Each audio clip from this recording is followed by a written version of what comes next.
grup yang niatnya dibikin kecil-kecilan, niatnya cuman satu atau dulu niatnya maksimal nyari 20 orang buat belajar DevOps bareng. Yang pengennya itu intensif gitu, jadi modelnya nggak cuma sharing session, nggak cuma kayak 1 jam topik gini, tapi kayak berkelanjutan semacam bootcamp, tapi kita inisiasi sendiri tanpa kayak ada biaya gitu-gitu. Jadi pengennya kita nanti ada kayak hands-on, ada workshop, dan semacamnya yang bertahap untuk semua topiknya DevOps. Kenapa spesifik DevOps? Karena kemarin tuh obrolan sama beberapa orang pas waktu Kubernetes Day itu adalah ternyata toolsnya DevOps itu ditinggal kayak 6 bulan aja udah banyak banget yang ganti, kayak banyak topik baru, banyak teknologi baru gitu. Jadi banyak juga orang-orang yang akhirnya merasa entry barrier-nya itu tinggi untuk jadi DevOps. Dan mereka banyak yang bingung gimana sih starting untuk jadi DevOps, atau udah belajar tengah-tengah terus kayak ke distract dengan banyak hal. Karena kayak tiap hari ada aja kayak, oh jangan pakai itu, pakainya ini, jangan pakai itu, pakainya yang ini, kayak gitu-gitu. Nah, grup ini pengennya kita fokusnya adalah supaya kita bisa bikin satu path belajar ya, yang kita bisa fokus di situ, kita bisa sampai selesai. Mungkin nggak akan kayak bootcamp yang bisa selesai 3 bulan ya karena intensif. Kita mungkin butuh waktu 1 tahun gitu. Tapi setidaknya dalam 1 tahun itu akan banyak agenda yang kita selipkan juga selain si sharing session DevOps ini. Salah satunya nanti juga akan ada yang kayak mock interview sama CV review. Kemarin udah aku inisiasi di hari Jumat kemarin sama salah satu member. Kita nanti bentuknya akan ngebantu teman-teman untuk membiasakan diri ngobrol baik itu bahasa Inggris ataupun bahasa Indonesia ya dalam proses interview jadi DevOps. Gimana sih kira-kira vibe-nya gitu. Nah nanti yang menginterview ada beberapa orang, nggak cuma aku. Jadi nanti ada beberapa orang kayak ada juga user dari salah satu perusahaan fintech di Indo yang siap juga bantu untuk tanya jawab dalam bahasa Indonesia kayak gitu.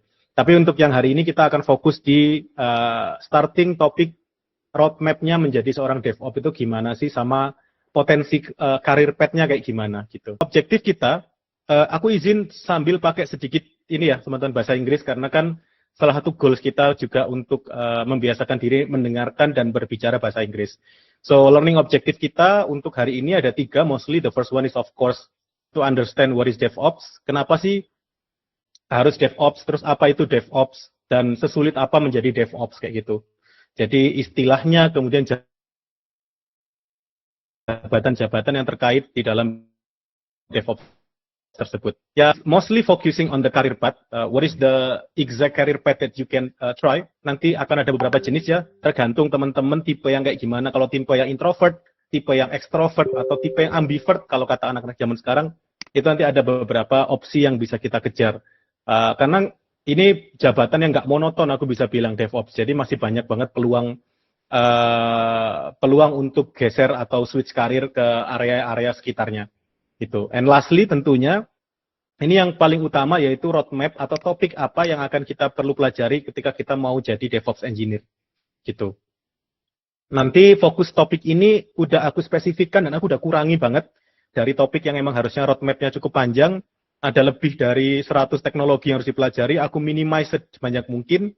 Dan topik ini yang nantinya akan kita lanjutkan di sesi kedua, di sharing session kedua, untuk nanti kita belajar topik tersebut part 1, part 2, dan semacamnya. Sampai akhir ekspektasinya kita nanti punya end-to-end learning path, kemudian kita punya sebuah, kalau aku bisa bilang, modal untuk kita apply menjadi seorang DevOps Engineer gitu. Okay, so the first topic is the introductions to DevOps. Apa sih DevOps itu? So, I always like to introduce DevOps as the Avengers. Kalau teman-teman pernah nonton Marvels, nah, aku dulu sering menggunakan meme, cuma nggak ketemu lagi memenya. Aku dulu sering menggunakan meme Age of Ultron, kalau teman-teman pernah tahu. Nah, itu sekarang dulu aku nyebutnya Age of DevOps gitu. Jadi DevOps itu Avenger atau hero-nya dari sebuah perusahaan yang dia harus di belakang layar mengerjakan banyak hal supaya perusahaan berjalan dengan lancar, sistem aplikasinya bisa berjalan lancar, user bisa menggunakan aplikasi dengan lancar. Jadi emang kadang-kadang di belakang layar aja nggak tahu. Kita di Indonesia nggak pernah lihat Avenger kan. Avenger selalu ada di Amerika atau di Bukares atau di Budapest gitu-gitu. Jadi mereka nggak pernah mampir ke Indonesia. Tapi di belakang layar mereka jalan dan kerja. So those are how I call the Avengers. So to start, kita harus klarifikasi terlebih dahulu ya. Ini benar-benar poin paling penting yang kita harus tanamkan. DevOps sendiri itu bukan jabatan kalau aku nyebut. Jadi it's not a jobs or jobs title. It's more like a culture atau habitual dalam sebuah perusahaan yang kita perlu praktekkan ya. Di mana in this practice we will combine both the software development and also IT operations. Jadi simpelnya ini tuh kombinasi dari dev dan ops kayak namanya aja. Jadi development dan operations. Yang mana proses ini akan berkelanjutan. Makanya logonya yang akan teman-teman lihat, logonya itu bentuknya unlimited ini kan. Karena bentuk unlimited ini melambangkan proses berkelanjutan dari sistem development lifecycle atau software development lifecycle SDLC gitu. Jadi ini prosesnya berkelanjutan. And it provide some continuous delivery yang bisa membantu kualitas software kita. So kalau dari gambar ini gambar yang aku sangat rasa teman-teman pasti udah pernah lihat entah di mana. It's quite common.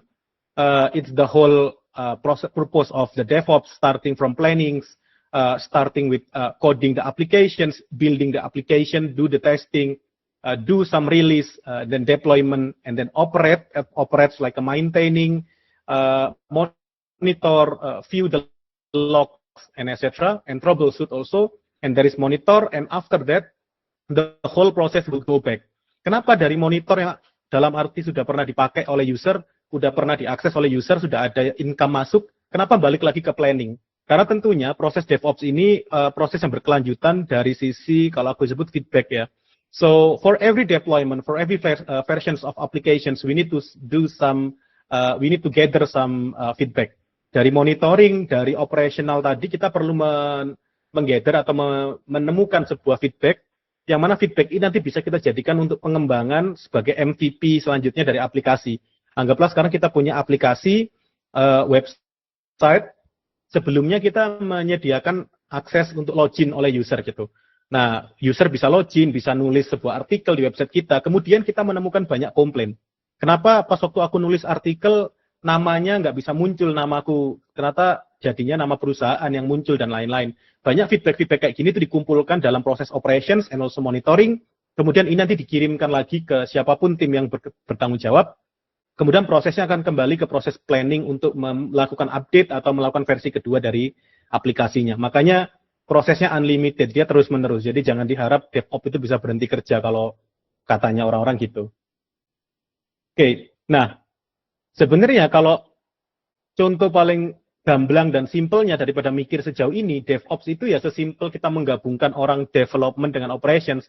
Jadi orang-orang yang pernah handling code dan juga orang-orang yang pernah melakukan operation kayak monitoring atau melakukan cek troubleshooting dan semacamnya. Jadi dulunya DevOps ini entry levelnya bukan dari orang-orang yang fresh graduate, bukan dari orang-orang yang kayak kita ini mungkin ya, yang belajar dari nol terus langsung jadi DevOps. Dulu pilihannya DevOps itu antara dua kemungkinan. Pertama, orang-orang yang udah pernah di operasional, kayak aku dulu sistem administrator itu operasional. Jadi entry-nya tinggal belajar proses development, sedikit banyak ngoding gitu. Atau orang-orang dari software development atau software engineer. Mereka udah punya modal untuk mereka tinggal belajar operasional dan juga belajar infrastruktur di antaranya gitu. Tapi tentunya kita sekarang prosesnya udah nggak seribet dulu. Kita sekarang bisa sebagai orang-orang baru kayak kita ini bisa memulai belajar DevOps dari nol. Gitu. Aku sangat yakin kita bisa belajar DevOps dari nol karena memang sudah ada buktinya. Mungkin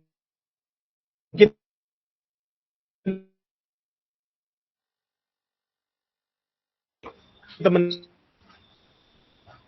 yang pernah satu perusahaan sama aku di preview di tim preview. Interupsi dong, emang suaranya putus-putus mas.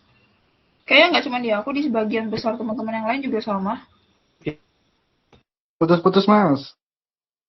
Ya. Udah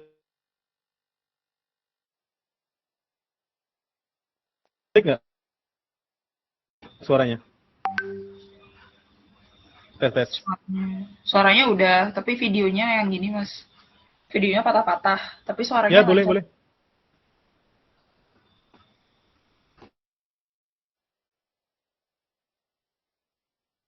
Oke, wait. Aku coba stop ini aja, biar enak. Wait, videonya oke banget di sini. Jadi biasalah sinyalnya ini bermasalah. Wait, let me prepare.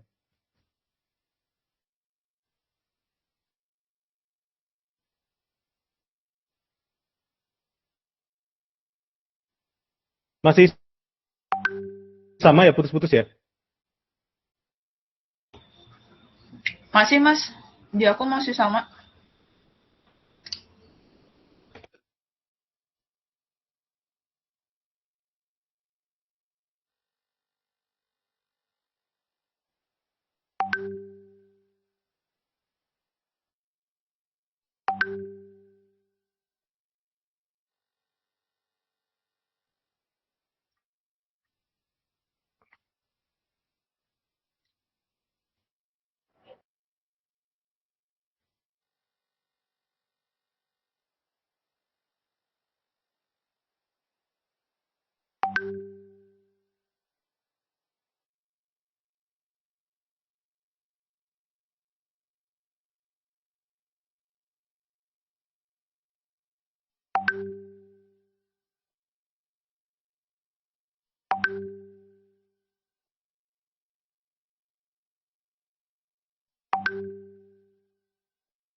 Halo, tes.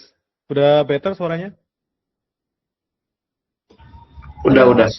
Oke, sorry. Masuk. Udah betul, Mas. Ya udah, sorry guys, barusan ganti koneksi. Soalnya kayaknya masalah sih kalau hujan gini.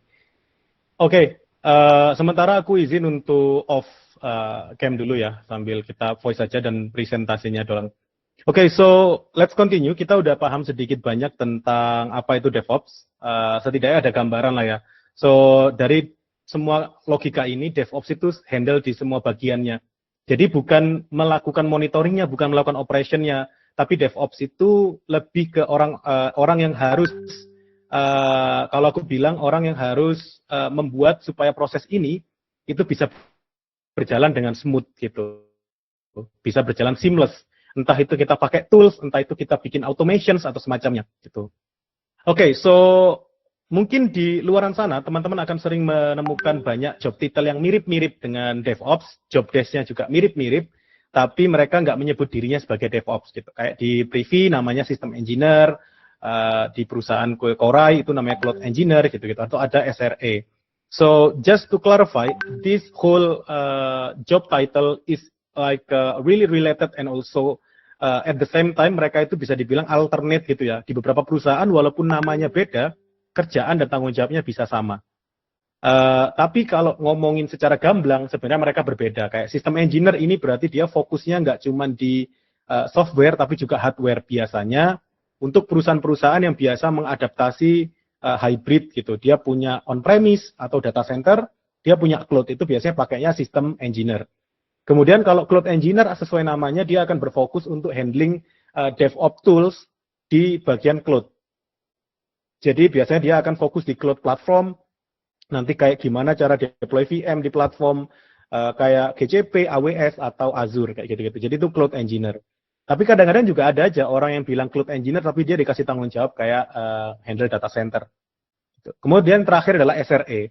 SRE ini sebenarnya mestinya adalah orang-orang yang fokusnya lebih di operations dan maintenance gitu. Jadi orang-orang yang memastikan aplikasi kita itu reliable, terus uptime-nya bagus, dia yang handle bikin SLE, SLO, dan SLI. Nanti kapan-kapan kita belajar lebih detail.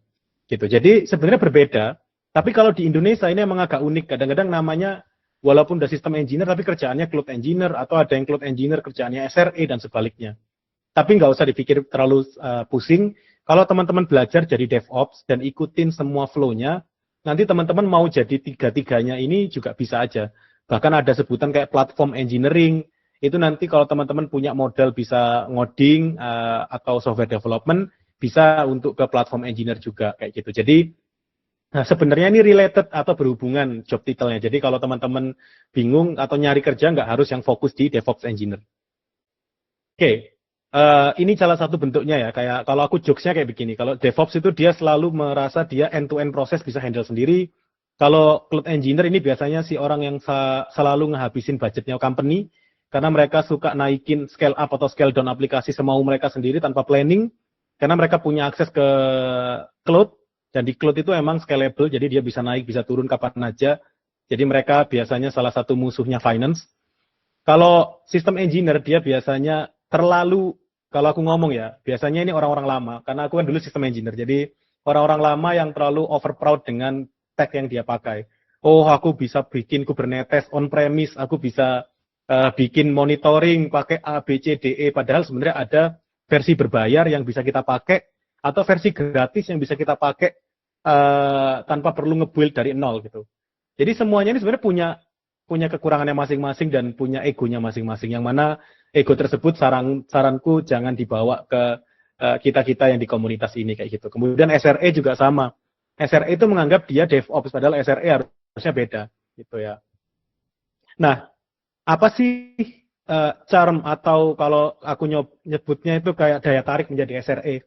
Nomor satu, sebagai orang yang mata duitan ya, sebagai Capricorn yang mata duitan, utamanya adalah competitive salary. Aku bisa bilang, at least di Indonesia atau at least di luar negeri DevOps ini angkanya lumayan besar dibandingkan jabatan lain gitu. Tapi kalau mungkin sama IT di compare dengan jabatan-jabatan IT lain ya bisa setara kayak gitu. Kalau ngomongin secara value di internasional yang sudah kubuktikan sendiri, angkanya percayalah cukup untuk slow living di Jogja, tapi dengan gaji Singapura katanya kayak gitu. Jadi charming utamanya itu. Kemudian yang pasti DevOps ini always give you some challenge and exciting things to do or research, karena dia nggak akan pernah berhenti. Teknologinya akan selalu ada dan teman-teman itu akan selalu di-challenge. Kayak sekarang mungkin di-challenge-nya adalah gimana caranya mendeploy aplikasi supaya dia bisa stable. Oke, kita belajar masalah resiliency, kita research gimana caranya kita bisa bikin high availability. Kemudian ada lagi nih, setelah udah high availability kita di-challenge gimana caranya kita bisa bikin monitoring yang baik gitu. Nanti ada kita handle monitoring dan semacamnya. Kalau udah selesai semua, toolsnya udah banyak, tiba-tiba dipanggil sama finance. Ini kenapa pengeluaran kita di cloud sebesar ini gitu. Jadi challenge selanjutnya adalah kita belajar lagi gimana membuat sebuah tooling DevOps yang lebih cost efisien kayak gitu. Challenge-nya nggak akan pernah berhenti. Gitu. Kalau aku ngomong dulu pengen jadi DevOps supaya semua udah bisa otomatis berjalan, supaya aku bisa main Dota siang hari, itu ternyata nggak bisa terwujud setelah 8 tahun ya. Karena ternyata kerjaannya ada terus gitu. Kemudian yang selanjutnya, yang nomor 3, kalau aku merasa itu menjadi seorang DevOps itu adalah kunci kita di perusahaan sebagai kalau aku bisa bilang key player ya. Jadi pemain kunci. Kenapa? Karena DevOps ini menjadi tengah-tengah jembatan dari banyak tim. Tim software engineer, tim QA, tim managerial, finance, kemudian ada tim monitoring, ada tim support dan semacamnya. Semua itu akan depend ke tools yang disiapkan oleh DevOps. Gitu. Itu kenapa biasanya DevOps ini jabatan paling kalau aku bilang kalau kalian bisa nemu celahnya, ini jabatan yang paling aman di bidang IT karena dia key player. Tapi tentunya kalau udah kelihatan DevOps-nya bengkak, jumlah orangnya sampai 15-20, mungkin akan ada challenge untuk layoff atau semacamnya ya. Tapi kalau isinya cuma 3 orang, 2 orang, biasanya udah 2 orang ini akan sampai dia pensiun juga di perusahaan itu. Pensiunnya umur 75 ya kalau DevOps. Jangan dikira di 50. Jadi sampai pensiun juga mungkin dia di situ gitu. Dan itu udah terjadi di banyak perusahaan.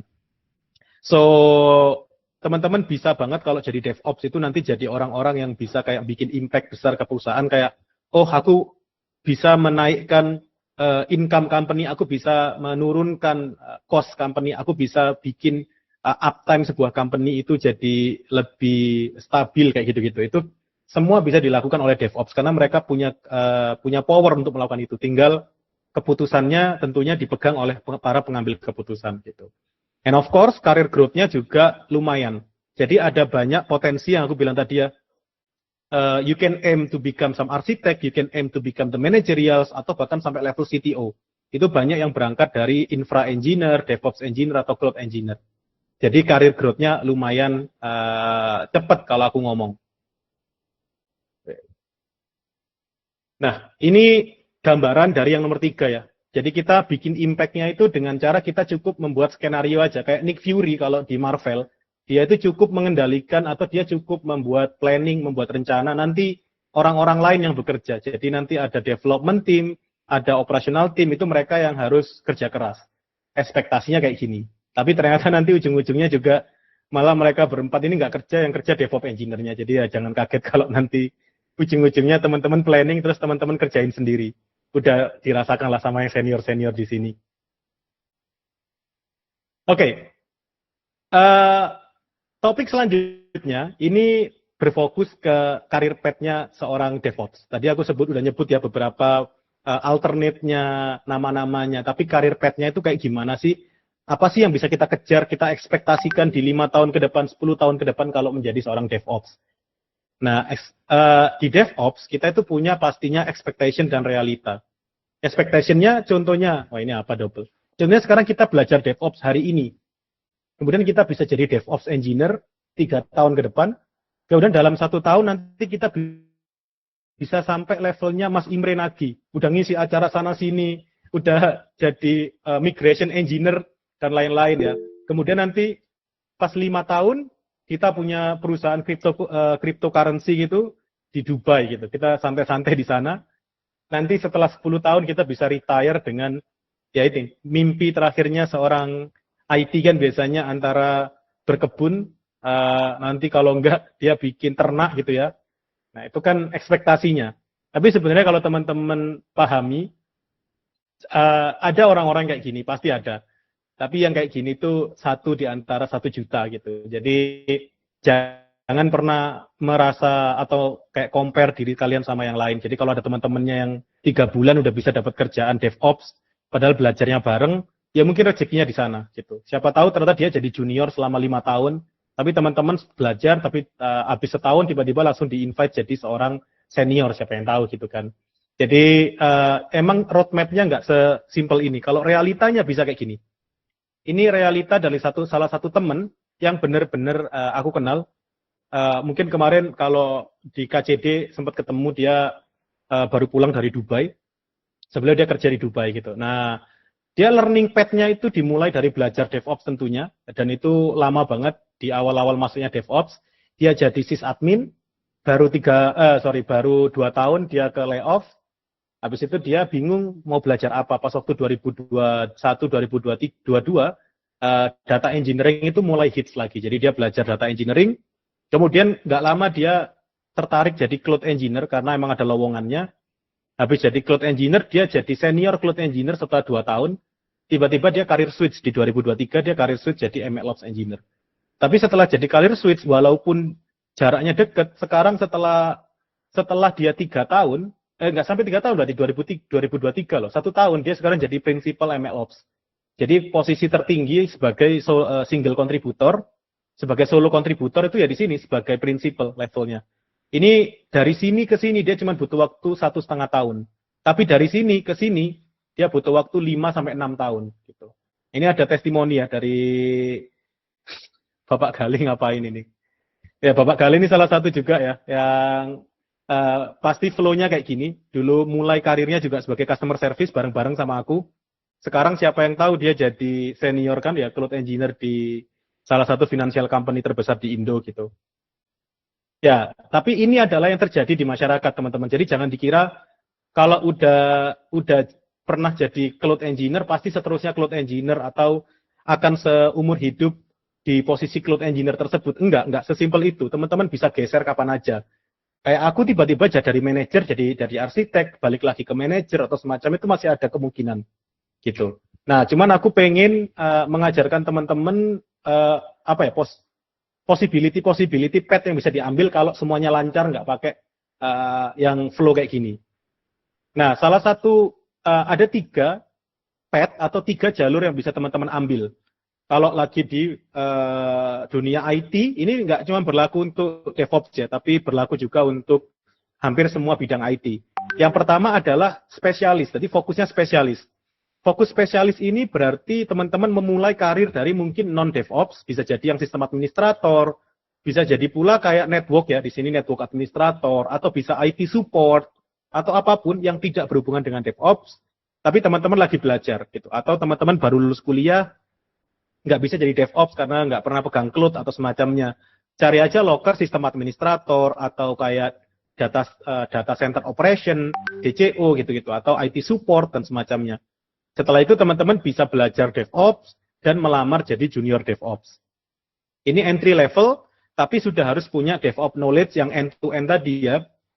Walaupun mungkin belum pernah hands-on, tapi belajar sendiri atau kayak ngulik sendiri gitu. Kemudian kalau udah 2 tahun bisa mencoba mengajukan diri menjadi medior. Tapi nggak harus kok. Aku di Privy membutuhkan waktu 13 bulan untuk jadi dari junior jadi senior. Itu possible kalau kita emang beneran ngasih impact.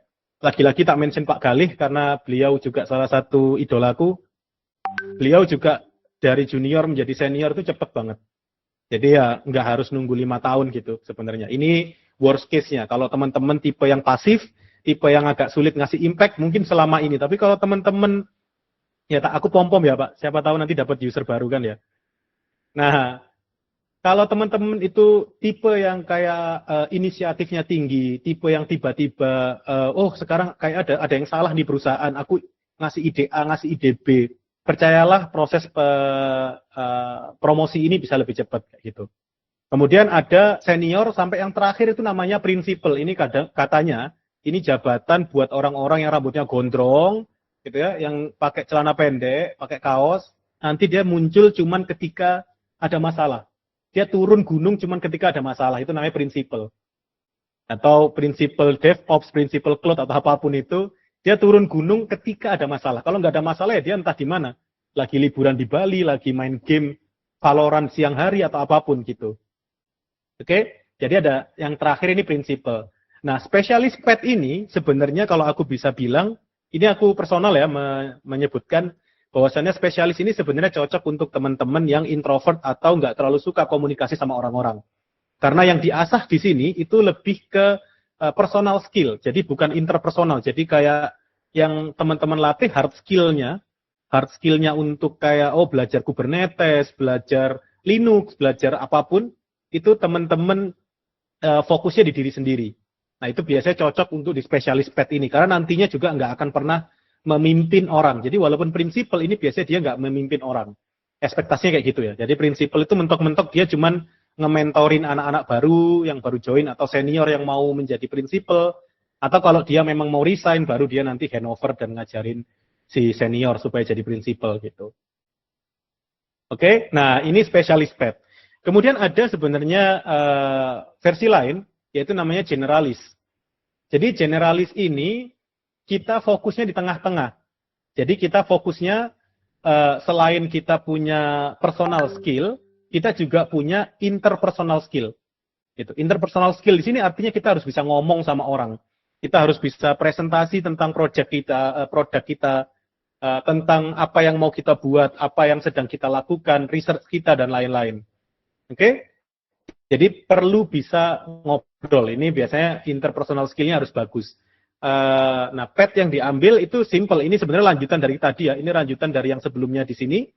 Lanjutan dari sini. Nah, dari area ini teman-teman bisa mengarah ke DevOps arsitek atau sistem arsitek atau kayak aku cloud arsitek. Nah, kenapa sebenarnya ini perlu orang-orang yang kalau aku bilang sedikit ekstrovert? Karena dia di sini akan lebih banyak ngobrol sama orang. Pertama, karena dia disebut arsitek, dia yang mendesain keseluruhan landing zone atau keseluruhan dari arsitektur mulai dari A sampai Z. Jadi untuk bisa desain, dia tentunya perlu ngobrol dengan semua stakeholder, perlu ngobrol juga dan cari tahu kebutuhan mereka kayak gimana. Si A mungkin ya perlu informasi ini, si B perlu informasi ini, atau mungkin aku pengennya infrastrukturku pakai Kubernetes, itu kan requirement. Atau aku pengen infrastrukturku di-deploy hanya di area Jakarta, nggak boleh di Singapura dan lain-lain karena bentuk compliance. Itu semua bentuk dari requirement. Nah, arsitek ini adalah orang yang menggambarkan berdasarkan requirement tersebut. Gitu. Ya kadang-kadang juga dapat job untuk disuruh desain rumah juga diterima aja kalau emang butuh duitnya ya. Tapi itu arsitek. Gitu.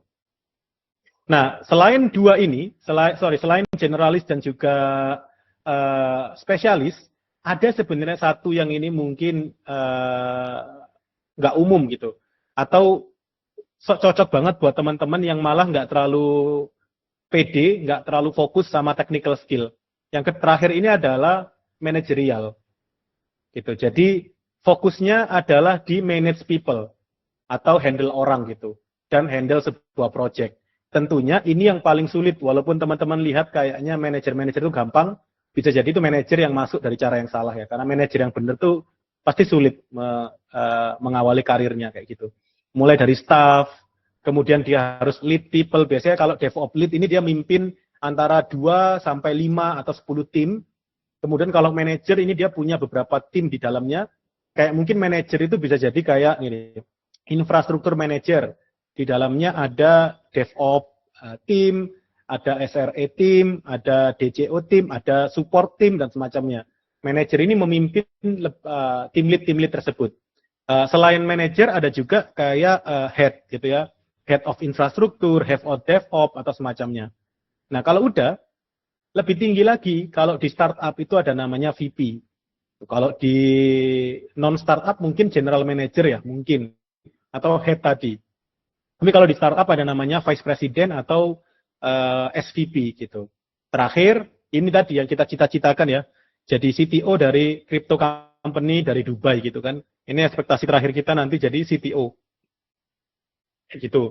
Jadi sebenarnya sampai sini, aku sangat berharap semoga di meeting ini sudah ada setidaknya 1-2 orang yang udah di level tertinggi ini yaitu CTO. Gitu. Supaya suatu ketika kita bisa minta orang ini untuk sharing session, ya, sharing session, kenapa dan gimana caranya bisa menjadi seorang CTO. Aku pun kan belum sampai di level ini ya, jadi pengen banget dapat sharing session tersebut kalau ada, gitu. Ada sih Pak Eka yang bisa kita ganggu ya, kan sebagai CTO dari banyak perusahaan, nanti kapan-kapan bisa kita paksa untuk cerita-cerita kayak gitu. Nah, ini adalah career path.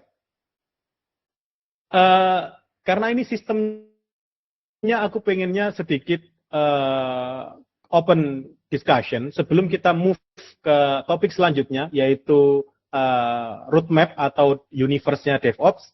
Ada yang mau ditanyakan nggak teman-teman? Boleh tanya langsung lewat chat, boleh juga langsung raise hand. Aku malah pengennya raise hand aja sih teman-teman, open mic supaya bisa ngobrol. Ada yang mau ditanyakan nggak dari 2 topik awal tadi?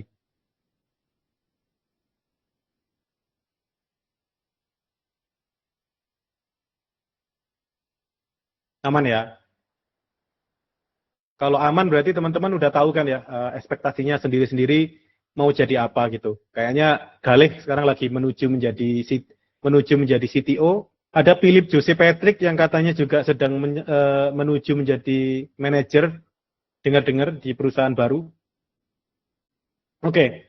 Karena nggak ada pertanyaan, kita akan lanjut ke topik selanjutnya, dan ini topik yang aku rasa cukup berat. Nah, sebelum kita mulai ke share screen yang ini, aku izin ganti sebentar ke... Oke. Nah, ini roadmap dari roadmap.sh. Roadmap.sh ini dia bikin banyak roadmap untuk banyak topik, salah satunya DevOps. Kalau teman-teman ikutin di sini, ini sebenarnya juga udah sangat komprehensif. Tapi malah ini terlalu komprehensif. Jadi kalau teman-teman ngikutin ini, anggaplah 2 tahun selesai, teman-teman udah nggak jadi junior DevOps. Teman-teman harusnya udah jadi tadi ya, udah jadi prinsipal. Karena untuk kayak aku yang udah kerja 12 tahun aja, aku nggak memenuhi semua topik yang ada di sini. Itulah kenapa aku coba simplify berdasarkan kebutuhan dari aku pernah jadi user di beberapa perusahaan, jadi manajer di perusahaan. Apa aja sih knowledge yang dibutuhkan oleh orang-orang DevOps? Gak mungkin aku sebagai manajer DevOps minta semua orang paham ini semua. Gitu. Aku dulu nggak pernah juga. Makanya kalau teman-teman mau yang versi komprehensif, ini bisa nanti tinggal dikirim aja ke grup. Udah ada yang kirim juga beberapa. Nah, ini bisa dipelajari semua, tapi aku sangat yakin walaupun teman-teman lagi nganggur, kayak lagi nggak kuliah, lagi nggak kerja, minimal 10 sampai 1 tahun lah baru selesai semua topik ini dengan konsep yang kalau aku bilang dalam gitu ya belajarnya, nggak cuma ujung-ujungnya. Karena banyak banget gitu. Nah, kita akan coba simplify proses ini atau topik ini menjadi 8 area yang lebih simple atau lebih kecil gitu. Jadi kita nanti biar belajarnya enak. Nah, kalau untuk roadmap-nya, yang pertama banget tentunya yang aku akan sangat tunjukkan adalah bahwasanya di DevOps itu mungkin kelihatannya kalau kita lihat dari awal tanpa lihat roadmap tadi kayak gampang. Kayak oke, masuk katanya cuma CI/CD katanya ya dulu. Jadi kita cukup kayak gimana caranya bisa mengotomasi proses deployment dari Git ke server. Itu dulu katanya gitu kalau DevOps. Tapi pas waktu masuk ternyata disuruh bikin GitOps, apa itu tentang security, observability dan lain-lain. Tapi kita udah terlanjur nyemplung di posisi itu. Jadi aku peringatkan dulu, kalau teman-teman memang masih minat di DevOps, disiapkan mentalnya karena tentunya nggak akan satu teknologi aja, nggak akan satu jabatan, atau nggak akan satu tanggung jawab aja yang teman-teman pegang. Jadi akan ada banyak banget tadi ya, karena teman-teman itu berada di tengah-tengah dari keseluruhan proses SDLC atau Software Development Lifecycle gitu. Nah benar, kata Mas Taufik nih, DevOps tuh kayak carry ya kalau di Dota. Jadi dia pelan-pelan, jungler, dia main jungler, sampai dia jadi, nah nanti kalau DevOps-nya oke, perusahaan itu bisa jalan kayak gitu. Oke, nah apa sih topik yang perlu kita pelajarin kalau mau jadi DevOps? Yang pertama tentunya adalah Linux. Nah, Linux di sini kenapa jadi nomor 1 di listku? Karena di sini sebenarnya entry barrier-nya gampang. Teman-teman nggak perlu ngeluarin duit banyak untuk belajar Linux. Belajar Linux di sini juga nggak perlu sampai end-to-end, sampai belajar kernelnya, sampai teman-teman harus group loader atau kayak sampai di level RAID hard disk atau semacam, nggak usah. Jadi yang perlu dipelajari utamanya adalah proses monitoring untuk ngecek proses apa yang berjalan, seberapa banyak CPU yang dipakai, seberapa banyak memori yang dipakai, kemudian network tools kayak ifconfig untuk lihat IP address atau IP ADDR atau semacamnya, komen-komen kayak gitu. Jadi yang basic-basic aja yang nantinya akan dipakai ketika kita mau pindah ke cloud. Walaupun katanya cloud itu teman-teman udah nggak perlu setting OS-nya karena udah di-handle sama si provider, tapi tentunya teman-teman harus tahu cara menghandle OS yang dibuat oleh si provider tersebut. Salah satunya adalah tadi kita harus tahu network tools, kayak cek firewall di dalam si VM, di dalam Linux, kayak pakai IP tables atau pakai netstep untuk lihat si open port dan semacamnya. Nah, topik-topik ini aku buat berdasarkan urutan yang menurut aku oke untuk kita lanjutkan di next session. Jadi next sessions mungkin kita akan langsung belajar Linux fundamental kayak gitu contohnya ya. Mungkin part 1 kita akan belajar proses monitoring bentuknya hands-on. Jadi kayak kita install VM, kita jalankan VM-nya, kita ikutin skenario A sampai A, B, C kayak gitu-gitu. Oke, nah setelah belajar Linux, anggaplah teman-teman udah belajar sampai text manipulation. Text manipulation ini kayak contohnya dari nanti termasuk harus belajar std out, std in, dan semacamnya, terus AWK, dan semacamnya lah. Ini kompleks, grep, benar, itu simple topik, tapi yang nantinya harus kita pelajari. Setelah belajar Linux, kita perlu belajar yang disebut dengan server. Karena Linux doang itu nggak akan bisa nggak akan bisa dikonsum oleh user. User itu akan bisa mengkonsum sebuah aplikasi atau sebuah server yang kamu deploy ketika kamu punya yang disebut dengan web server, database server, atau mungkin DNS server. Itu ya. Jadi konseptualnya kayak gimana sih? Konsepnya proxy itu gimana? Konsepnya load balancer itu gimana? Konsepnya web server, konsepnya database server, DNS server, dan lain-lain itu nanti kita pelajari. Termasuk cara konfigurasinya. Nanti kita coba kayak setup Nginx. Jadi kita akan coba setupnya tentunya hardware ya. Kayak aku dulu pas waktu SMK diajarin pakai Debian, pakai Apache 2 gitu-gitu. Kita akan belajar dengan cara yang sulit. Kalau pakai cara gampang mah tinggal pakai Docker dari Nginx kita running gitu. Tapi percuma gitu. Kita nggak akan nangkep konsepnya. Kita cuma tahu cara deploy-nya gitu ya. Jadi kita pelan-pelan nanti belajar proxy server, web server, dan database. Kemudian setelah kita pelajari keduanya, yang ketiga, kita perlu belajar sedikit programming language gitu. Sedikit aku bilangnya ya. Nah, ini tuh ada banyak opsi sebenarnya. Kenapa sih kita perlu belajar programming language sebenarnya? This programming language is mostly going to be used for automations. Ketika teman-teman udah fokus di DevOps, nanti akan ada banyak proses di mana teman-teman harus ngoding, mau gak mau. Yang utama yang sering dipakai biasanya Python, Golang ini sebenarnya nggak terlalu ya, tapi banyak open source yang sekarang pakai Golang. Jadi teman-teman kalau mau contribute ke community bisa pakai Golang. Tapi di topik-topik besok yang kita akan pelajari malah mostly pakai shell script. Gitu. Shell script itu adalah atau bash script itu scripting yang biasa kita gunakan kalau pakai Linux query. Gitu. Jadi kita jalankannya di Linux.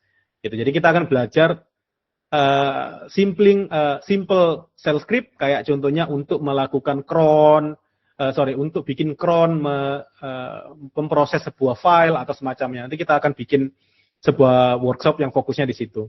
Gitu ya. Jadi fokus kita di sharing session nanti akan di shell script. Bismillah, semoga nanti bisa disupport oleh Pak Eka, salah satu speaker dari pelajar data ya, yang mungkin nanti bisa fokus ngajari Python gitu. Jadi kalau Python tentunya areanya nanti banyak area dari teman-teman data. Nanti bisa disponsori sama Pak Eka nanti dari tim pelajar data. Itu. Nah ini nanti kita akan belajar scripting. Oke? Nah setelahnya, kalau udah kita akan belajar sedikit tentang Git.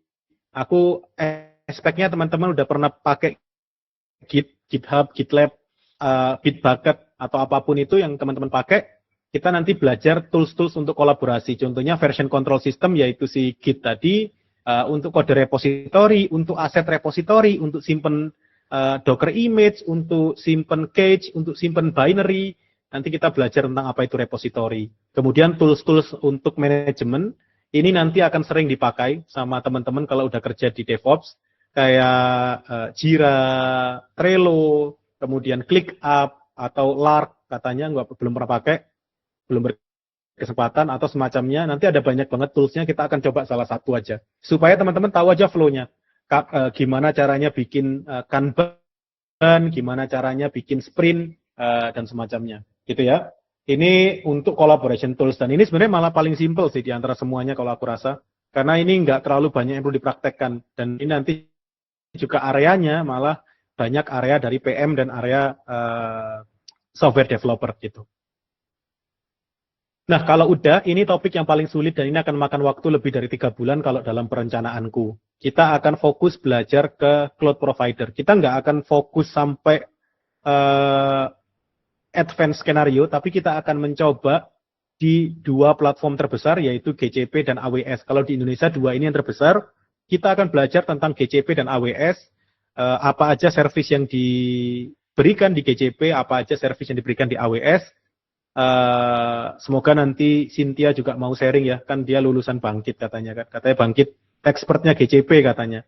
Jadi nanti semoga mau sharing untuk topik GCP, nanti kita akan pelan-pelan memahami apa aja yang ditawarkan sama si GCP di dalam sisi compute, storage, kemudian kayak security dan network kayak gitu-gitu. Jadi termasuk AWS nanti akan ada yang kita share, kita compare nanti.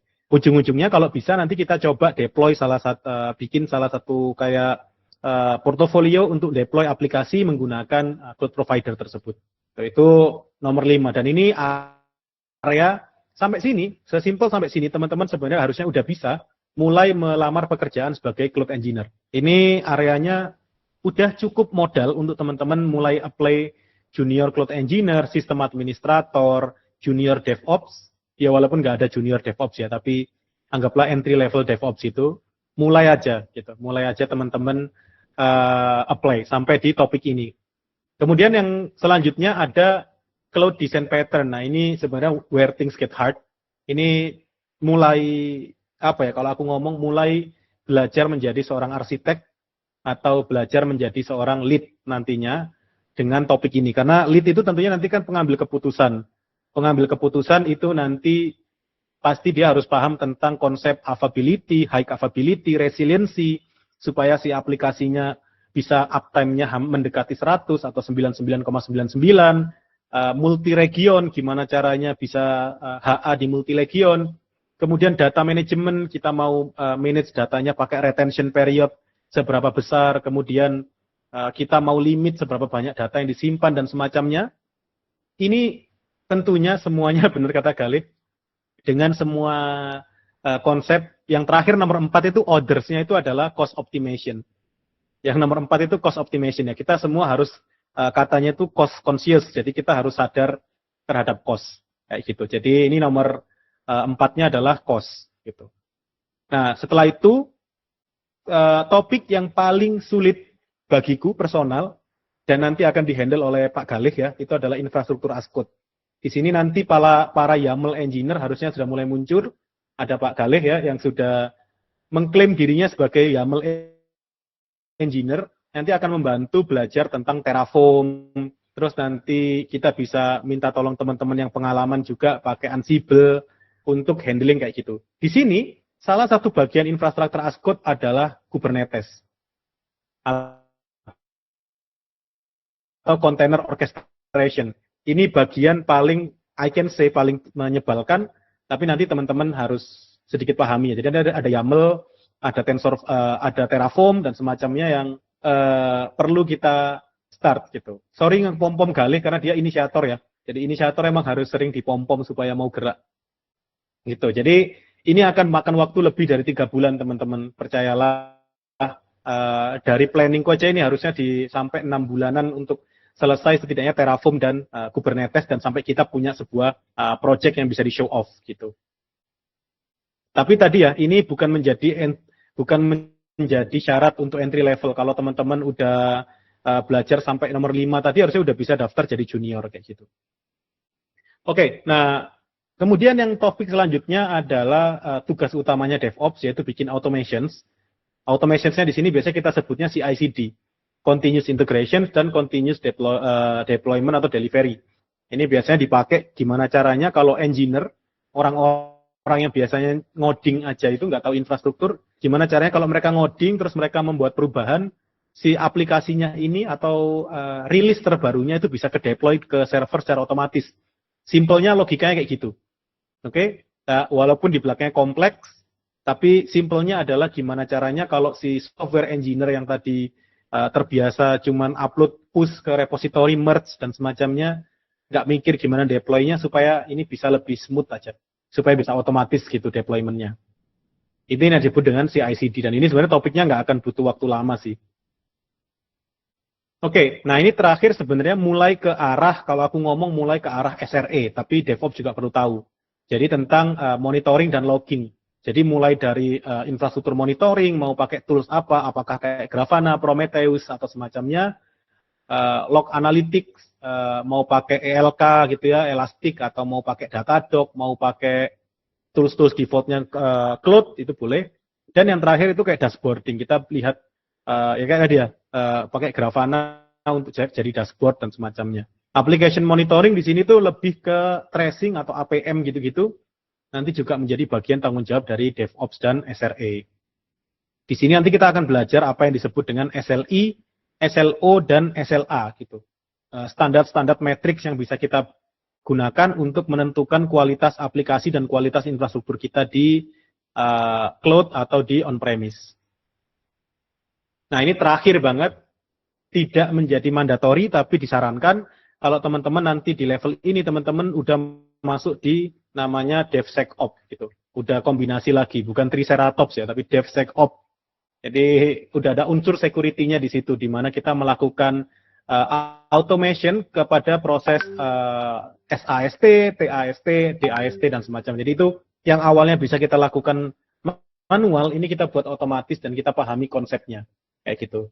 Ini sebenarnya 10 topik yang kita akan pilih dan kita akan coba kejar setahun ke depan selama 2025. Kita akan coba pelajari ini di sharing session mingguan. Nanti aku upayakan cari, kalau aku bilang cari speaker yang kompeten di masing-masing topik. Tapi insya Allah ini yang akan kita deliver bareng-bareng di mingguan. Dan ekspektasinya juga 1 minggu 1 kali, atau kalau bisa dapat dua speaker di topik yang mirip-mirip, jadi nanti kita bisa 2 kali seminggu kayak gitu. This is the end of our sharing sessions.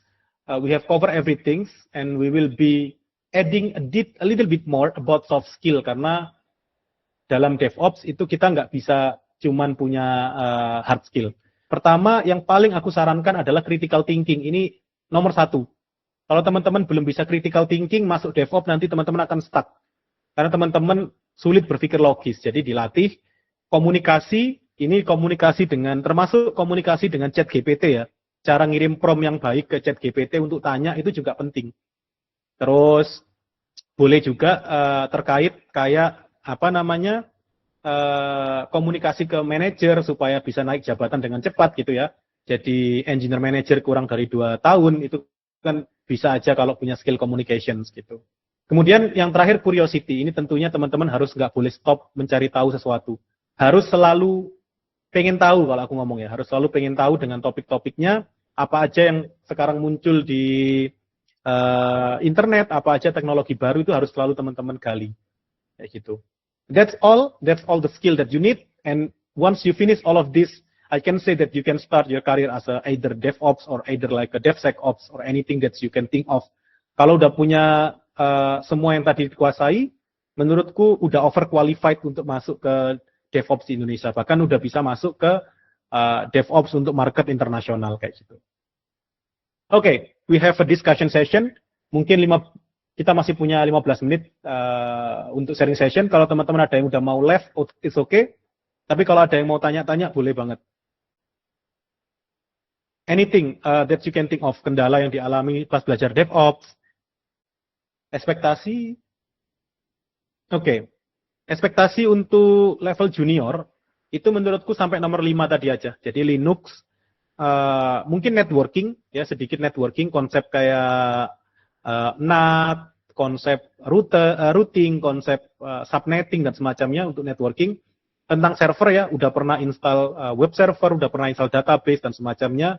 Mungkin udah pernah deploy tier 3 application gitu, yang ada DMZ atau ada load balancer, ada API, kemudian ada database di belakangnya. Itu disebutkan tier 3 gitu ya. Nah, itu udah cukup sebenarnya kalau mau jadi DevOps sampai belajar cloud aja, mentok-mentok di cloud.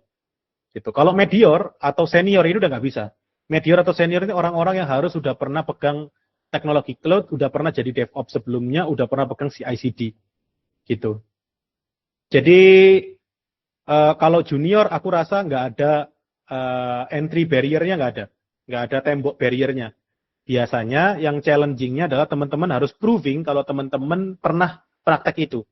Teman-teman bisa kan ngeklaim, aku pernah kok belajar Linux, aku pernah belajar networking, tapi nggak punya sebuah bukti apapun. Nah, itu yang kita mau solve dengan adanya belajar bareng ini. Nanti kita di setiap sharing session-nya kalau bisa, kalau ada yang bentuknya itu workshop atau hands-on workshop, kita nanti modelnya belajar bareng, kita nanti ikutin komen yang ada di sana, kita masukkan ke repositori personal.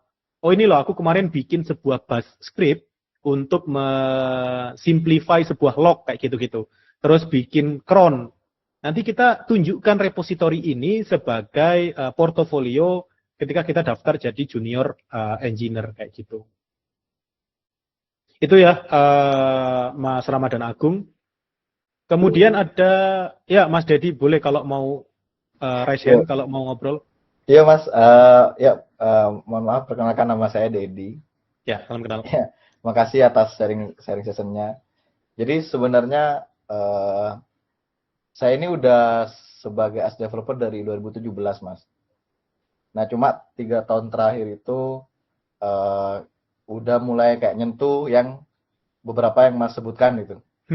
Dari bikin YAML itu juga, terus mulai dari CI/CD juga pernah nyentuh, mungkin nggak expert ya, cuma kayak pernah nyentuh dasarnya gitu, pernah kamera lah. Nah sebenarnya nih di tahun ketiga ini di kantor sekarang, saya sebenarnya lagi pengen coba cari kerjaan lain sih Mas. Nah ini saya nggak tahu nih mau ke software atau mau ke DevOps. Ya. Nah, apakah dengan pengalaman yang kayak gini sebagai software developer juga udah 3 tahun dan mostly yang disebut dari Mas El Muhammad juga udah pernah nyentuh, cuma emang belum ada buktinya. Bisa nggak kira-kira saya mendaftar sebagai junior lah, istilah junior. Nah, karena kan sebagai software developer kan udah ada buktinya, cuma sebagai DevOps belum ada nih. Apa yang harus dipersiapkan gitu untuk mendapatkan nyantolin posisi itu gitu. Okay. Kan lagi mau switch karir tapi bingung nih mau kemana, mumpung mau Desember kan, jadi renungan lah gitu, masa mau development terus gitu, pengen yang lain yang beda gitu. Oke. Ya, I get the point.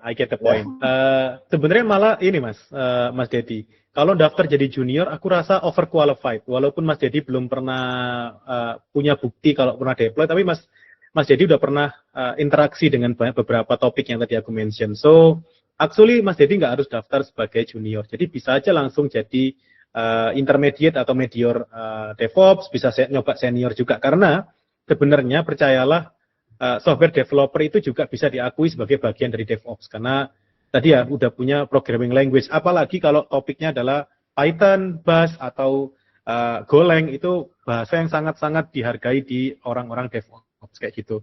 Yang perlu dilakukan tentu utamanya adalah bikin portofolio.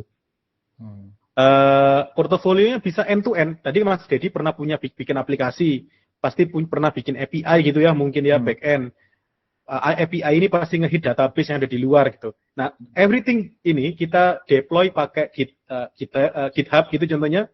API kita kirim pakai GitHub, terus kita deploy pakai Docker, kita build gitu ya, Docker image, pakai CI/CD. Itu simple Mas, itu bisa dilakukan gratis, dihubungkan aja ke home lab di rumah, ke laptop sendiri gitu ya. Tapi kan repository ini ada di public, kita bisa gunakan. Websitenya nggak perlu ribet, websitenya cukup API yang kalau dipanggil / cek DB, dia ngecek kondisi DB gitu aja nggak apa-apa. Karena yang perlu ditunjukkan dalam portofolio DevOps itu adalah end-to-end proses dari sisi ICD-nya, dari si tadi ya Docker-nya kayak gimana, prosesnya, build-nya, script, GitHub action-nya, lebih ke situ, instead of si aplikasinya tadi. Jadi udah ada modalnya gede banget Mas Dedi, jadi nggak harus junior, cuma tinggal proving aja pakai portofolio. Nah, kalau aku sih merasa di grup, kalau di grup yang Discord itu udah ada, termasuk yang di Telegram, itu udah ada juga area untuk project discussion ya. Kalau ada masalah dengan project yang lagi dibikin, kayak mau bikin portofolio tapi terkendala, tanya aja di situ. Udah banyak masternya. aku ternyata kaget juga yang join banyak orang-orang yang udah senior banget di bidang DevOps, pasti bisa bantu Mas Dedi gitu. Berarti Itu ya. kalau sertifikat begitu, apakah juga penting Mas kira-kira? Ya, perlu. Nah ini aku mungkin sekalian jawab, ada beberapa pertanyaan kayak dari Rahmi ya. Sertifikasi apa sih yang direkomendasikan buat DevOps? Utamakan ini kalau kita ngomong goalsku personal, bukan goals kita, adalah bisa kerja di luar negeri. Entah itu remote, entah itu relokasi. Dan itu kalau di luar negeri, kita nggak bisa cuma mengandalkan ujian-ujian atau sertifikasi yang bentuknya ABC-an. Itu udah benar-benar, kecuali professional level. Jadi kalau modelnya multiple choice kayak GCP, AWS, Azure, itu pastikan ambil level profesional. Kalau levelnya kayak ACE, di luar negeri nggak dianggap gitu. Kemudian apa yang lebih better dibandingkan itu? Yang better adalah yang hands-on ujiannya. Contohnya ada Red Hat. Red Hat itu semuanya hands-on. Mulai dari RHCSA, Red Hat Certified System Administrator untuk Linux, atau Linux Foundation. Linux Foundation punya LFCF, CKA, KCS, CKAD, CKS kayak gitu-gitu. Jadi itu hands-on. Nah itu sangat diakui, itu proven. Proven lebih dipahami. Tapi kalau memang kayak budgetnya atau waktunya lebih possible, ya habis ini ya Cynthia. Nah kalau lebih possible untuk ambil yang multiple choice, ya nggak apa-apa gitu. Ya Cynthia, boleh open mic. Aku bukan nanya, tapi aku mau nambahin sebagai anak infra yang nggak ada punya sertifikasi sama sekali. Lebih tanda kutip gagal. Aku kan harusnya punya kan, Cynthia? Punya ACE kan harusnya ya? Enggak, aku gagal ACE loh, by the way. Jangan bilang aku ACE, sorry ya. Sorry to say, kamu bisa lihat di LinkedIn aku. Nggak ada tuh kalau sertifikasi. Makanya aku mau nambahin dari jawaban Mas El. Ini jawab pertanyaannya Rahmi ya? Aku baru ingat tuh. Sebagai anak infra engineer yang masih baru umur biji kecambah 1,5 tahun, menurutku untuk yang POV sebagai yang belum pernah certified, seperti yang dibilang Mas Gali, kalau aku sih tambahan, seperti yang dibilang sama Mas El, itu kurang lebih kayak gitu. Cuman kalau aku pribadi, kalau emang kita nggak punya budget untuk sertifikasi yang sebenarnya yang lebih high class itu kataku yang dari CCNF itu, apapun yang di dalam naungan CCNF itu sebenarnya yang paling high class kalau misalkan sertifikasi. Cuman kalau emang udah punya yang yang dari Google Cloud atau dari cloud provider manapun itu sebenarnya is okay. Cuman aku pengen mengingatkan juga buat teman-teman, certification ini karena berhubung juga kayaknya lagi banyak banget teman-teman tuh ngejar certification yang kayak gitu-gitu dengan asumsi ya biar cepat dapat DevOps. Padahal sebenarnya nggak kayak gitu loh. Yeah. Aku yang mungkin aku di hire Mas Doni aja ditanya fundamental loh.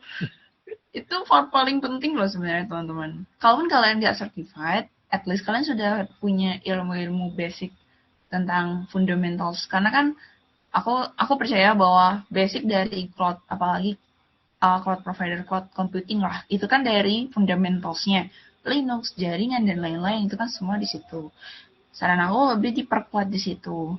Mungkin ada juga karena aku anak DevOps tapi besutanku tuh dari program. Aku terang-terangan aja ya, aku dari Bangkit, CC. Aku tuh baru masuk udah dibablas sama cloud provider langsung. Jadi fundamentalnya masih harus dipasang lagi. Jadi aku harus paralel antara aku harus tetap pertahanin skill di cloud sama pelajarin fundamental. Nah, buat kalian yang baru masuk, saranku sambil dicicil, sambil diperkuat fundamental. Karena menurutku kalau kalian pernah denger, ini kata-kata Mas Doni di Zero One, aku juga anak Zero One sih sebenarnya. Linux tuh sebenarnya dia ROI-nya gede. Karena bakal dipakai waktu-waktu. Makanya aku bilang, it's okay nggak dapat certified. Tapi kalau mau ngejar dari event gratisan nggak apa-apa. Tapi kalau buat yang masih gagal kayak aku, kejar fundamentalnya, ini saya bisa sih. Gitu kalau aku. Ya, sepakat.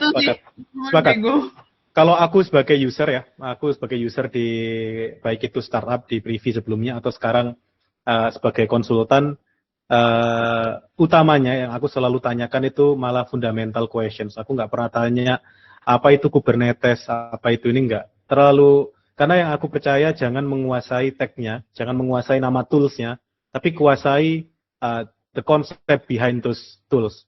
Apa sih kayak tadi ada Nginx, ada load balancer punya GCP, apapun itu. Di belakangnya itu sebenarnya dia reverse proxy. Selama teman-teman paham reverse proxy, maka teman-teman bisa paham tentang mau pakai tools apapun itu, mau pakai API, gateway atau semacamnya, itu bisa. Jadi proving-nya tentunya adalah dengan hands-on sendiri, dioprek-oprek. Nah, ini ada lanjutan pertanyaannya, mirip-mirip sama ini ya. Jadi, kalau mau belajar cloud itu playground-nya gimana? Nah, sebenarnya belajar cloud ini ada banyak opsi. Ada beberapa playground gratis yang menyediakan, provider gratis yang menyediakan area playground untuk kita mainin kayak, contohnya ini benar dari saya dimension Mas Joko Susilo ya. Ada Upcloud, ada juga ini. Sebenarnya teman-teman kalau pernah dengar ada kode cloud, itu ada versi free. Kemudian ada kayak Cloud Guru, itu dia ada versi free yang menyediakan 30 menit untuk kita mainan playground di cloud kayak gitu. Atau kalau mentok-mentok, teman-teman bisa meminta pakai free trial-nya kayak GCP, itu dia punya free trial untuk teman-teman yang belum pernah daftar, bisa dapat 300 USD atau 4,5 juta untuk main apapun di GCP selama 3 bulan. Itu akan aktif selama 3 bulan.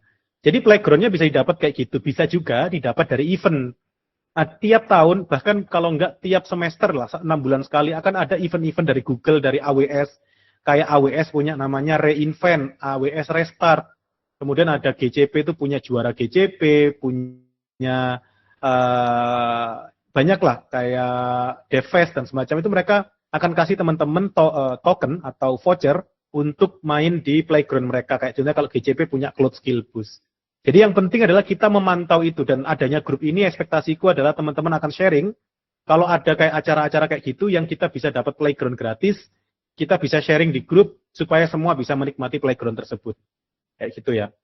Semoga bisa membantu menjawab Mas Prayogo. Kemudian ada pertanyaan lain dari Mas Zikri Huda.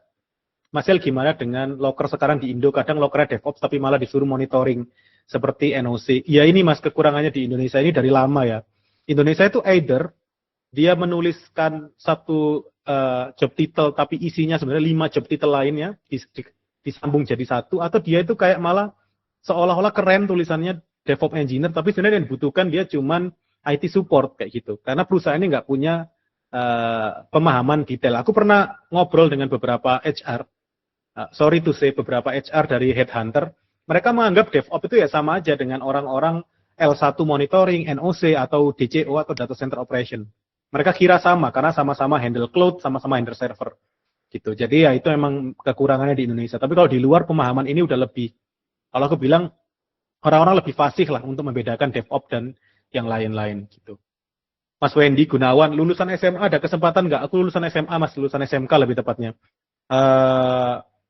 Pernah kuliah, tapi di kampus yang nggak ada namanya. Sekarang juga kalau dicek di Dikti, nggak punya akreditasi. Maaf kali menjelekkan nama kampus kita ya. Tapi memang kampusku nggak jelas. Jadi aku sebenarnya malah kalau selalu kemana-mana di CV nggak pernah nulis lulusan S1 atau semacamnya. Aku cuma tulis lulusan SMK, pernah kerja di ABCDE gitu. Jadi lulusan SMA, SMK sangat bisa aja jadi DevOps. Asalkan modalnya ada, dalam arti kita udah pernah belajar, punya portofolio yang bagus gitu. Nanti kita bikin sesi lain untuk membahas portofolionya kalau untuk DevOps kayak gimana aja. Gitu. Ini Galih juga udah jawab ya, masuk company sekarang pakai ijazah SMK karena ijazah kampusnya baru dapat setelah masuk 1 tahun ya, Le, kalau nggak salah. Nah ini ada Mas Iqbal ya, pertanyaannya masuk akal banget. Portofolionya project untuk DevOps itu kayak gimana? Kayak tadi aku sempat jawab ke Mas Dedi, portofolionya utamanya adalah end-to-end proses ya Mas. Jangan cuman kayak, aku install Nginx di Linux gitu. Nggak sesimpel itu. Jadi lebih baik, lebih end-to-end. Kayak, aku mau bikin, kalau networking gitu ya, aku mau bikin sebuah 2 VM, komunikasi satu sama lain menggunakan BGP dengan ada network di tengah-tengahnya, atau kalau mau kayak web server tadi yang tier 3 untuk aplikasinya, ada load balancer, di belakang load balancer ada si aplikasi kemudian ngehit ke database, Itu kan kayak tier 3, kemudian ini di-deploy menggunakan CI/CD di GitHub, kemudian dia auto-deploy ke VM, kayak gitu. Itu bisa dibilang sebagai portofolio DevOps. Lebih keren lagi kalau portofolionya ditulis di Medium. Percayalah itu, sekarang aku nggak tahu kenapa, aku kemarin 3 kali interview untuk perusahaan di Qatar, Dubai, dan juga ada yang di Europe. Mereka selalu tanya, punya Medium nggak? Medium yang diposting. Sayangnya nggak punya sama sekali, dan itu adalah goals 2025 aku adalah memperkaya Medium. Karena itu ternyata ditanya terus. 3 kali interview, dari 4 kali interview perusahaan luar, 3 diantaranya menanyakan Medium. Jadi portofolionya jangan lupa ditulis. Itu nilai plus. Oke, tak pilih ya pertanyaannya mungkin yang lebih komprehensif gitu. Oke, semisal SRE dan DevOps untuk market internasional, ekspektasinya menurut Mas El gimana? Ini aku udah pernah ngobrol dengan, kemarin kebetulan Alhamdulillah punya kesempatan ngobrol dengan timnya Mas Primawan Satrio dari Satrio Consulting yang biasanya juga sering bantu berangkat teman-teman ke Jepang dan semacamnya. Sempat ketemu di Jakarta dan ngobrol, terus ngobrol juga sama Mas Ibam dari GovTech Edu, sama Mas Gogo dari Meta Tech ID. Mereka udah punya banyak experience untuk market DevOps dan infra di internasional. Dan semuanya sepakat bahwasannya sebenarnya Indonesia ini kualitas tech-nya itu dianggap sama. Di Asia Tenggara dianggap nomor 2 lah. Kalau secara kualitas dianggap nomor 2 dibandingkan Singapura gitu. Dan setelah itu nomor 3-nya India. Tapi Indonesia ini paling murah di antara semuanya. Nomor 2 setelah Filipina bahkan. Indonesia ini termurah. Setelah itu Vietnam. Jadi dianggap sama orang-orang kita ini kualitasnya oke, tapi harganya murah. Jadi sekarang teman-teman kalau cek lokasi DevOps remote gitu akan banyak perusahaan-perusahaan dari London, perusahaan dari Europe yang mencari orang remote dari Indo. Jadi secara kualitas kita udah diakui, tapi next yang perlu kita siapkan adalah tentunya kebiasaan ngobrol bahasa Inggris, kebiasaan menjelaskan hal teknis menggunakan bahasa Inggris, kemudian tentunya teknologinya nggak bisa pakai teknologi yang old, kayak mungkin sorry to say, kita masih terbiasa pakai Linux yang CentOS lama gitu. Sedangkan sekarang orang-orang udah pakai yang enterprise kayak RHEL gitu-gitu, atau mau pakai Ubuntu pun Ubuntu versi terbaru. Jadi kita harus tetap upgrade skill kita gitu. Nah, tiap minggu, 1 minggu sekali aku akan bikin mock interview dan CV review dengan bahasa Inggris atau bahasa Indonesia, tergantung dari yang kalian mau. Jadi nanti kalau di grup, nanti aku mungkin kalau udah siap, aku akan buka formnya untuk ngirim ya, siapa yang mau request untuk mock interview gitu. Jadi ini menggunakan standar internasional ya, menggunakan standar dari perusahaanku sekarang, yang perusahaannya dari Budapest, dan kebetulan memang lagi nyari cloud engineer.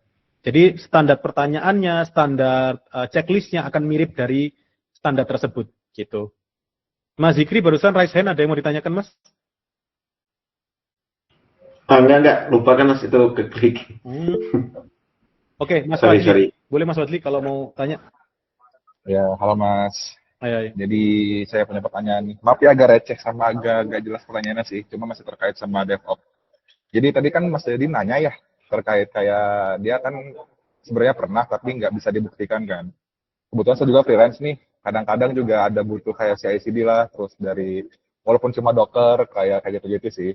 Jadi tapi saya nggak bisa ngebuktiin bahwa saya di secara enterprise tuh pernah apa enggak, karena memang di perusahaan sekarang saya memang nggak ada untuk DevOps sama organisasi tuh nggak ada lah. Jadi saya kan coba buat apply ya, buat job DevOps yang mostly kebutuhannya itu kan kebanyakan orchestration kan. Jadi kayak udah basic needs untuk DevOps lah gitu. Jadi sedangkan saya kan mau belajar nih. Nah, mau belajar Kubernetes secara hands on nih, karena kan saya system engineer. Jadi mau pakai GCP juga atau AWS cloud provider itu kan lumayan makan budget ya, gitu. Kalau misalkan pakai free tier kan nggak cukup bagi saya gitu, karena kan terbatas gitu, ada barrier-barriernya gitu. Terus ada saran nggak sih Mas? Jadi kayak untuk belajar Kubernetes di on-prem gitu, karena saya bingung setelahnya gimana cara nyiapin apps-nya, terus sampai bisa diakses sama publik kayak gitu-gitu sih. Saya masih bingung terkait Kubernetes gitu. Oke. Ya sebenarnya sekarang udah mulai banyak tren untuk ini sebenarnya untuk semua ya. Jadi nggak hanya Kubernetes Mas Fadli. Banyak yang mengalami ketika sudah junior cloud, mereka mau transisi menjadi seorang medior atau menjadi senior itu kan membutuhkan mereka untuk testing beberapa tools-tools yang memang advance. Dan tools-tools advance ini biasanya harus dicoba di cloud yang mana butuh resource besar. Terutama kalau mau geser ke MLOps atau semacamnya. Nah, sekarang ini mulai muncul tren itu pakai home lab. Jadi laptop-laptop lama, mungkin ya kayak aku contohnya punya laptop yang monitornya itu udah nggak bisa dipakai sama sekali, harus pakai external monitor dan semacamnya. Ini aku jadikan home lab. Dia cuman sekarang kondisinya 8 GB RAM, CPU-nya pun AMD tipe lama banget gitu. Tapi aku pakai itu, aku install yang pasti dia di situ aku install Linux. Dia aku bikin semua supaya dia bisa diakses dari laptop atau dari PC, dari laptop lain ya, ada 2 laptop sama dari PC. Habis itu tinggal konfigurasi di situ. Banyak, aku pakai Docker dulu, aku belajar Portainer juga di situ. Nah, sekarang pertanyaannya pengen bisa diakses pakai IP public atau kayak gimana? Sekarang ada banyak banget opsi. Kita bisa pakai semacam Cloudflare Tunnel. Kalau Mas Fadli Arya coba itu ada namanya Cloudflare Tunnel, itu bisa disambungkan ke laptop tersebut dan jadi nanti Mas Fadli dapat kayak proxy domain dari si Cloudflare-nya yang bisa nanti dipakai untuk mengakses server tersebut dari publik. Sama kalau nanti Kubernetes ya kayak gitu, tinggal anggaplah pakai nanti di Kubernetes-nya pakai load balancer kayak Metal LB gitu contohnya. Nah, load balancer-nya pakai single IP untuk incoming-nya yaitu IP dari si yang tadi disambungkan ke CF tunnel kayak gitu. Itu sebenarnya banyak caranya.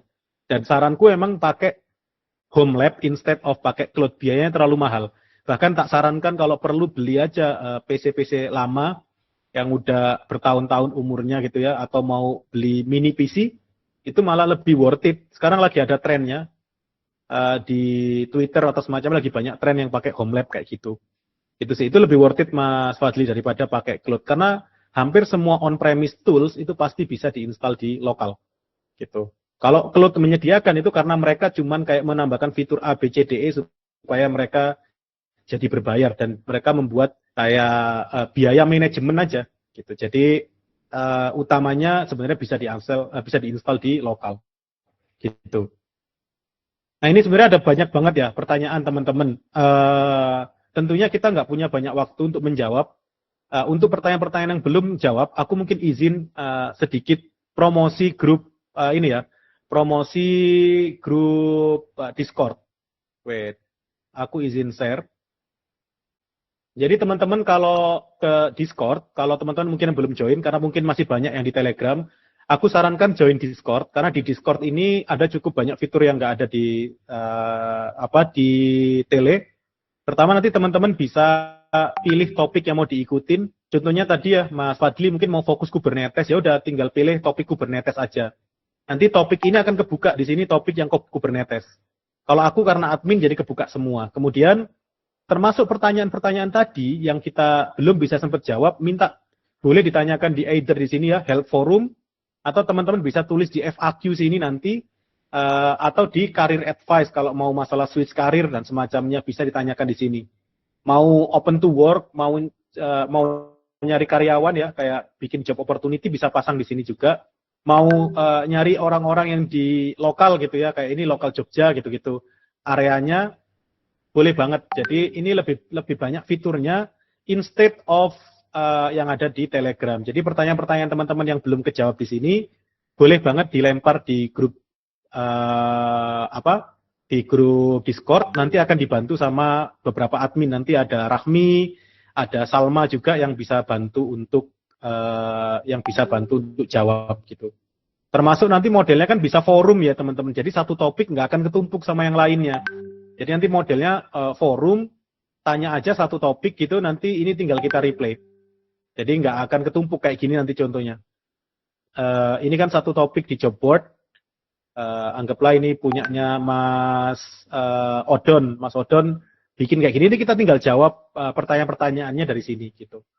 Kalau mau ngobrol lebih lanjut juga bisa langsung aja pakai voice channel kalau lagi slow. Gitu. Jadi kebetulan kalau aku rasa yang Discord ini lebih oke ketimbang pakai Telegram. Jadi kalau teman-teman ada waktu dan ada kesempatan pindah aja ke Discord ya teman-teman. Nanti kita diskusi lebih lanjut di sana. Atau kita nanti punya sharing session. Kalau ada yang request gitu ya, request dong kita bikin sharing session khusus untuk membahas tentang portofolio gitu. Itu boleh. Nanti kita bikin yang di generic sharing session gitu. Dari aku mungkin itu aja teman-teman. Sorry banget ini 2 menit lagi aku harus mulai kerja untuk yang company yang di US, jadi nggak bisa terlalu lama-lama lagi. Jadi mungkin sebelum itu aku mau ngucapin terima kasih karena udah join ya teman-teman. Udah luangin waktu 1,5 jam malam-malam gini juga. Sampai ketemu lagi mungkin minggu depan dengan topik baru. Dan kalau ada diskusi kita lanjut di Discord ya teman-teman. Udah dari aku gitu aja. Thank you untuk yang udah join. Bye-bye. Sampai ketemu lagi teman-teman. Thank you. Yo. Thank you, Mas. Terima kasih, Mas. Makasih, Mas.